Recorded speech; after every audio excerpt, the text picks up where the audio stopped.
BCB থেকে একটা ইট খুলতে গেলেও অনুমতি নিতে হবে জাতীয় ক্রীড়া পরিষদের, কারণ এই স্টেডিয়াম বাংলাদেশ ক্রিকেট বোর্ডের নিজস্ব সম্পদ নয়, এটা রাষ্ট্রীয় সম্পদ যার মালিক জাতীয় ক্রীড়া পরিষদ এনএসসি। তাহলে প্রশ্ন, বিসিবি চাইলেই কি স্টেডিয়ামের কোনো স্ট্যান্ডের নাম কিংবা ব্যানার সরিয়ে ফেলতে পারে? গুঞ্জন, বিসিবির সভাপতি তামিম ইকবালের হুকুমেই মিরপুরের শহীদ আবু সাইদ স্ট্যান্ডের ব্যানার সরিয়ে ফেলা হয়েছে।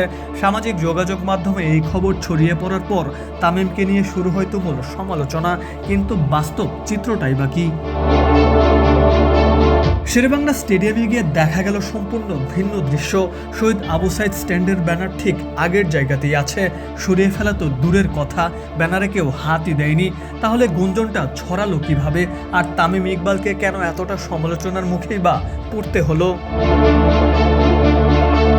সবচেয়ে গুরুত্বপূর্ণ বিষয় হলো, এটা তামিম ইকবালের একক সিদ্ধান্তের বিষয় না।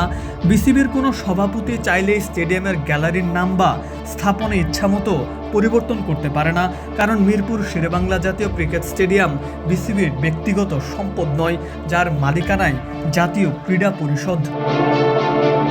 স্টেডিয়ামের গ্যালারিতে ইতোমধ্যে রয়েছে Shaheed Mushtaq stand, Shaheed Jewel stand, grand stand, club house বা আন্তর্জাতিক গ্যালারি।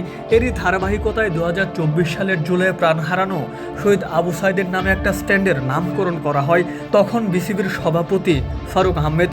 এরপর নেতৃত্বে এসেছেন আমিনুল ইসলাম বুলবুল, এখন বিসিবির সভাপতি তামিম ইকবাল। কিন্তু নেতৃত্ব বদলালেও শহীদ আবু সাইদের নামে সেই স্ট্যান্ড এখনও আগের মতোই আছে, ঠিক আগের জায়গাতেই।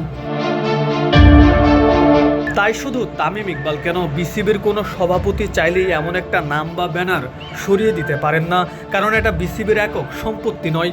এখানে রাষ্ট্রীয় সম্পদের মালিকানা সংশ্লিষ্ট কর্তৃপক্ষের অনুমতির বিষয় রয়েছে।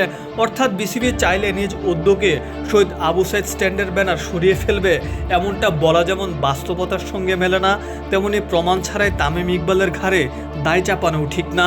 গুঞ্জনার বাস্তবতার মধ্যে এখানেই পার্থক্য। শহীদ আবু সাইদের স্ট্যান্ড এখনও শেরেবাংলায় আছে, আগের জায়গাতেই, আগের মতোই। Mirpur Sherebangla National Cricket Stadium থেকে মুকাদ্দেস হোসেন, ডেইলি ক্রিকেট।